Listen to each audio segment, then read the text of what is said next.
সমৃদ্ধ বাংলাদেশ গড়ার জন্য অক্লান্ত পরিশ্রম করে যাচ্ছে।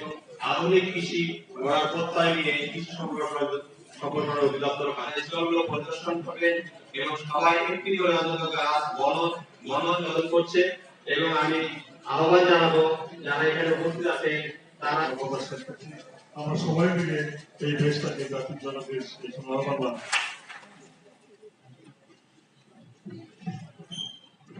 যার বক্তব্য শোনার জন্য আমরা ওদের আগ্রহে বসে আছি।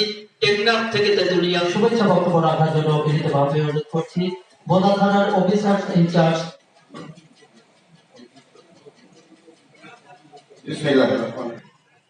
অত্র অঞ্চলের বারবার নির্বাচিত জননেতা এবং সাবেক মেয়র আমাদের থানার পূর্ণিমা হেমব্রম ৯৫০০ এবং নয়ন হেমব্রম ৯৫০০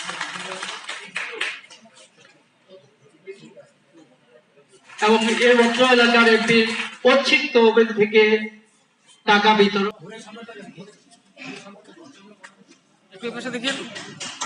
দেখা দেখি